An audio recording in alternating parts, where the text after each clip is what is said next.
Hello dear friends, welcome back to this video. इस video में हम देखने वाले हैं Rajasthan board class 11th chemistry के मोस्ट इम्पोर्टेंट टॉपिक। इससे पहले हम फिजिक्स के मोस्ट इम्पोर्टेंट टॉपिक्स देख चुके हैं। अगर आपने वो वीडियो नहीं देखी है तो लिंक डिस्क्रिप्शन बॉक्स में मिल जाएगा, आप उस वीडियो को ज़रूर देखें। और इस वीडियो को देखने के बाद आप केमिस्ट्री के पेपर में 56 में से 75 नंबर लेकर आ जाएंगे, तो आप इस वीडियो को बिल्कुल भी स्किप ना करें। तो चलिए वीडियो शुरू करते हैं। तो आपका सबसे पहला अध्याय है वो है रसायन विज्ञान की कुछ मूल अवधारणाएं। तो अब हम बात करते हैं कि आपको इस चैप्टर में से क्या क्या पढ़ना है। तो सबसे पहले आप पढ़ेंगे सार्थक अंक। सार्थक अंक जिसे इंग्लिश में बोलते हैं सिग्निफिकेंट फिगर। दूसरा है विमीय विश्लेषण यानी कि डायमेंशन एनालिसिस। तीसरा है रासायनिक संयोजन के नियम यानी कि लॉज ऑफ केमिकल कॉम्बिनेशन। और बहुत सारे कमेंट्स आ रहे थे कि सर आप इंग्लिश मीडियम में बताइए। तो मेरे दोस्त, इंग्लिश मीडियम के लिए यूट्यूब पर बहुत सारा कंटेंट अवेलेबल है, लेकिन हिंदी मीडियम में इतना कंटेंट नहीं है। तो मैं आपको हो सकेगा तो इंग्लिश बता दूंगा, और जिस टॉपिक की मैं आपको इंग्लिश नहीं बताता हूँ तो आप उसकी ट्रांसलेट कर लीजिएगा। फिर है चौथा ग्लूकोज अणु का आणविक द्रव्यमान। ये सबसे इम्पोर्टेंट है कि जो ग्लूकोज होता है C6H12O6, इसका आपको आणविक द्रव्यमान बताना है। फिर पांचवा है मोल संकल्पना यानी कि मोल कॉन्सेप्ट। छठा है स्टाइक्योमेट्री, स्टाइक्योमेट्री यानी कि रस समीकरण मिति। फिर सातवां है सीमांत अभिकर्मक यानी कि लिमिटिंग रिजेंट। और फिर आठवां है मोलरता, मोलरता तुल्यंकी भार। तो ये जो कुछ टॉपिक्स बताए मैंने आपको चैप्टर फर्स्ट के, अगर आप इनको अच्छे से तैयार करते हो तो आपके एग्जाम में अच्छे नंबर आएंगे। तो अब हम आ जाते हैं अध्याय नंबर 2 की ओर। अध्याय नंबर 2 है आपके परमाणु की संरचना यानी कि स्ट्रक्चर ऑफ एटम। तो पहला है परमाणु संख्या या परमाणु क्रमांक यानी कि एटॉमिक नंबर। दूसरा है द्रव्यमान संख्या, द्रव्यमान यानी कि मास नंबर। फिर समस्थानिक यानी आइसोटॉप एंड समबारिक यानी आइसोबार। फिर प्रकाश विद्युत प्रभाव यानी कि फोटो इलेक्ट्रिक इफेक्ट। फिर हाइड्रोजन परमाणु के लिए बोर मॉडल, मतलब bore models of hydrogen atom. फिर हाइजेनबर्ग की अनिश्चितता का सिद्धांत, मतलब हाइजेनबर्ग अनसर्टेनिटी प्रिंसिपल। फिर कक्षा और कक्षक में अंतर यानी कि ऑर्बिट एंड ऑर्बिटल में डिफरेंस। नोडल तल, क्वांटम संख्या यानी कि क्वांटम नंबर्स। फिर एसपीडी कक्षकों की आकृतियाँ, मतलब शेप्स ऑफ एसबीडी ऑर्बिटल। फिर अफबाउ नियम यानी कि अफबाउ रूल, N+L रूल।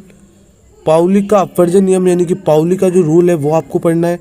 फिर हुंड की अधिकतम बहुलता का नियम यानी कि हुंड रूल्स भी आपको पढ़ना है। फिर द्रव्य का द्वैत व्यवहार यानी कि ड्यूल नेचर ऑफ मैटर। फिर Cr व Cu का इलेक्ट्रॉनिक विन्यास, मतलब electronic configuration of Cr and Cu। तो ये इलेक्ट्रॉनिक कॉन्फ़िगरेशन आपको आना चाहिए, और ये इलेक्ट्रॉनिक कॉन्फ़िगरेशन आपके एग्जाम में 100% आता है। तो अब हम आ चुके हैं अध्याय नंबर 3 की ओर, जो कि है तत्वों का वर्गीकरण एवं गुणधर्मों में आवर्तता यानी कि classification of elements and properties. तो सबसे पहले है तत्वों का वर्गीकरण क्यों आवश्यक है, कि मतलब हमें एलिमेंट्स को क्लासिफिकेशन करने की आवश्यकता क्यों हुई। फिर मेंडलीव की आवर्त सारणी की आपको उपयोगिता व दोष बतानी, मतलब मेंडलीव की जो आवर्त सारणी है वो आपको पढ़नी है। फिर आधुनिक आवर्त नियम, मॉडर्न पीरियोडिक लॉ, व आवर्त सारणी पूरी पढ़नी है आधुनिक। फिर 100 से अधिक परमाणु क्रमांक वाले तत्वों का नामकरण, यानी कि जो 100 से अधिक परमाणु क्रमांक होते हैं, 101, 102, तो इसका आपको IUPAC नामकरण आना चाहिए। फिर SPDF ब्लॉक के तत्वों का सामान्य इलेक्ट्रॉनिक विन्यास आपको आना चाहिए। फिर विकर्ण संबंध, फिर सम इलेक्ट्रॉनिक स्पीसीज, आयनन एंथैल्पी, इलेक्ट्रॉन लब्धि एंथैल्पी, विद्युत ऋणात्मकता, इनकी परिभाषा याद कर लेना। साथ ही ट्रेंड भी याद कर लेना कि हम ऐसे जाएंगे तो क्या होगा, ऊपर से नीचे आएंगे तो क्या होगा, यह आपको ट्रेंड भी याद करना है। और प्रश्न उत्तर, इसके अंदर जो प्रश्न उत्तर होते हैं वो आपको याद करने हैं। वैसे प्रश्न उत्तर आपको नहीं मिलेंगे, कोई बात नहीं, मैं आपको बता दूंगा और आप टेंशन ना लें। अब हम आ चुके हैं अध्याय नंबर 4 की ओर, जो कि है रासायनिक आबंधन तथा आणविक संरचना। तो सबसे पहले लुईस अस्टक नियम व अपवाद। फिर फॉर्मल आवेश जो भी O3 पर, CO3 2- O3 और CO2 में आपको अनुनाद बताना है। और फिर एक क्वेश्चन जो कि बहुत आता है कि NH3 का द्विध्रुव आघूर्ण होता है वो NF3 से अधिक होता है क्यों। SF4, SF6, PCl5, ClF3 की संरचना, संकरण, अतिव्यापन, सिग्मा व पाई बंध में अंतर, N2O2 का आणविक कक्ष कार्य, ये तो आएगा ही आएगा क्वेश्चन, रट लेना। N2 और O2 का आणविक कक्षक आरेख। फिर क्वेश्चन एंड आंसर भी है इसके अंदर कि BF2 विलय क्यों होता है। इस तरह से बहुत सारे क्वेश्चन आंसर होते हैं जो भी आपके एग्जाम में आते हैं। तो आप अपनी पाठ्य पुस्तक के अंदर हो तो ढूंढ लेना, और अगर आपको अदर इम्पोर्टेंट क्वेश्चंस में कहीं पर भी मिले तो इनको रट लेना, आएंगे ही आएंगे। फिर अध्याय 6 है उष्मागतिकी थर्मोडायनेमिक्स। उसमें आपको सबसे पहले पढ़ना है निकाय के प्रकार, फिर उष्मागतिकी का शून्य तथा प्रथम नियम, बम कैलोरीमीटर। अगर बड़ा क्वेश्चन आता है तो बम कैलोरीमीटर आएगा, रट लेना। उत्क्रमणीय व अनुत्क्रमणीय प्रक्रम में आपको अंतर, फिर विस्तीर्ण एवं गौण गुण, यह भी बहुत आता है। फिर उष्मागतिक प्रक्रम में किया गया कार्य, ये तो आपको याद करना ही करना है। मेयर संबंध, मोस्ट इंपॉर्टेंट क्वेश्चन से अच्छे से याद करना। मानक गलक एंथैल्पी क्या होती है, फिर मानक दहन एंथैल्पी क्या होती है, मानक कणन एंथैल्पी क्या होती है, हेस का नियम आएगा ही आएगा। स्वतः प्रवृत्तता ये भी आना, गिब्स-जुज़ा ये भी आएगा। बोर्न हेबर चक्र आएगा। अगर बड़ा क्वेश्चन बनता है इस चैप्टर से तो एक आ सकता है बोर्न हेबर चक्र, दूसरा आ सकता है आपके लिए बम कैलोरीमीटर, और तीसरा आ सकता है CP एंड CV में संबंध, और चौथे नंबर पे आ सकता है उत्क्रमणीय, नहीं ये वाला नहीं आएगा। आपके कौन सा आएगा, उष्मागतिक प्रक्रम में किया गया कार्य। अब हम आ चुके हैं अध्याय नंबर 8 की ओर, जो कि है ऑक्सीकरण तथा अपचयन अभिक्रियाएं। बिल्कुल इजी चैप्टर है और बहुत इंपॉर्टेंट भी है।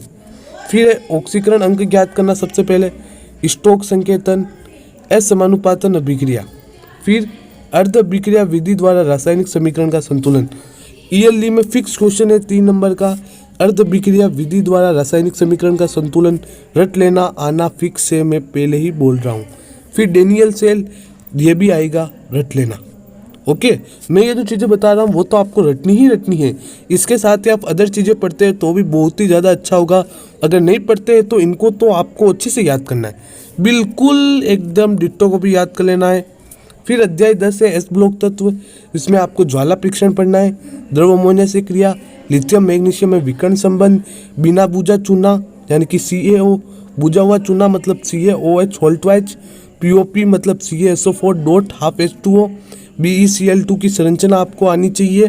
फिर सीमेंट कैसे बनती है, सीमेंट का संगठन, सब, धावन soda important, baking soda most important, और क्वेश्चन एंड आंसर। तो अब मेरी बात ध्यान से सुनना कि आपके हाफ ईयरली के बाद के जो चैप्टर्स है उन चैप्टर से ज़्यादा क्वेश्चन आएंगे। तो आपको केमिस्ट्री में किन चैप्टर्स को सबसे पहले याद करना है, 10, 11, 13 और 14, ये 4 चैप्टर्स को आप सबसे पहले अच्छे से याद करेंगे। फिर आप जो फर्स्ट बुक है उसके चैप्टर्स याद करेंगे। मेरी बात समझ में आ रही है आपको? चलिए अध्याय नंबर 11 पर आते हैं। क्या है पी ब्लॉक तत्व? तो इसके अंदर सबसे पहले पढ़ना है LCl3 की संरचना, बोरेक्स, आर्थोबोरिक अम्ल या फिर बोरिक अम्ल, डाइबोरेन पूरा पढ़ लेना, डाइबोरेन की संरचना सब, कार्बन के अपर रूप 3 होते हैं, हीरा, ग्रेफाइट, फुलरिन, तीनों ही, CO2 की संरचना आएगा ही आएगा, सिलिकॉन डाइऑक्साइड, सिलिकॉन, सिलिकेट और जियोलाइट। तो और एक बात मेरे ध्यान से सुन लो कि अध्याय नंबर 8 नहीं, अध्याय नंबर 10, 11, 13 और 14 में क्या है, रिएक्शन ज़्यादा है। मतलब ये जोड़ेंगे, ये मतलब CH4 है प्लस Cl2 करेंगे तो बनेगा CH3Cl प्लस HCl। तो इस तरह की जो रिएक्शंस होती है वो इन चैप्टर्स में ज़्यादा है, और आप उन रिएक्शंस को याद करेंगे क्योंकि इनसे ही ज़्यादा क्वेश्चंस एग्जाम में बनेंगे। फिर अध्याय नंबर 13 है हाइड्रोकार्बन। इसके अंदर क्या पढ़ना है, क्या लिख रखा मैंने, पूरा पार्ट। अरे सर क्या बात कर रहे हो, पूरा पार्ट? हाँ मेरे भाई, आपको पूरा पार्ट पढ़ना होगा क्योंकि ये एक ऐसा चैप्टर है जिसकी सहायता से आप अच्छे मार्क्स भी ला सकते हो। अगर मेहनत नहीं की तो ये आपका रिजल्ट बिगाड़ देगा। तो आप सबसे पहले क्या करोगे, हाइड्रोकार्बन वाले चैप्टर को आपको दूसरे नंबर पर पढ़ना है। तो मैं कह रहा हूँ कि हाइड्रोकार्बन मोस्ट इम्पोर्टेंट चैप्टर है, अच्छे से याद कीजिएगा। हो सकता है इसमें टाइम ज़्यादा लगेगा लेकिन आपको टाइम निकालना होगा और रिएक्शंस को समझना होगा और याद करना होगा। फिर अध्याय 14 है पर्यावरणीय रसायन। इसके अंदर आपको पढ़ना है कार्बन मोनोऑक्साइड के क्या क्या दुष्प्रभाव होते हैं, भूमंडलीय तापन यानी कि ग्लोबल वार्मिंग, हरितगृह प्रभाव यानी कि green house effect, acid rain अम्ल वर्षा, ओजोन परत का विरचन एवं विघटन इम्पोर्टेंट, ओजोन छिद्र, BOD यानी कि बायोलॉजिकल ऑक्सीजन डिमांड यानी कि जैव रासायनिक ऑक्सीजन मांग, हरित रसायन यानी कि ग्रीन केमिस्ट्री पढ़नी है, धूमकोरा। तो ये आपको पढ़ना है। और अध्याय नंबर 14 है, उसके अंदर भी रिएक्शंस है, वो भी आपको याद करनी है, क्योंकि कभी कभी एग्जाम में डायरेक्टली क्वेश्चंस रिएक्शन का ही आ जाता है। ठीक है, मेरी बात समझ रहे हो। सबसे ज़्यादा जो रिएक्शंस है वो आपके अध्याय नंबर 13 में है। ये अध्याय आपको याद करना होगा। ये बहुत कठिन चैप्टर है, लेकिन आप इसको समझोगे तो आपसे ये हो जाएगा।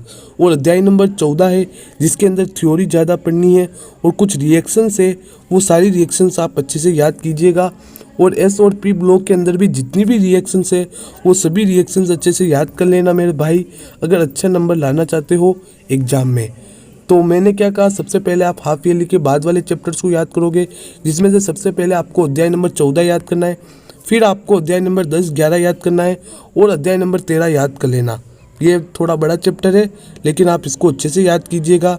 तो आपको ये वीडियो कैसी लगी कमेंट बॉक्स में अपना फीडबैक ज़रूर दें, और ऐसी ही वीडियोस देखने के लिए इस चैनल को सब्सक्राइब करें और पास में आने वाले बेल आइकन को भी प्रेस करें।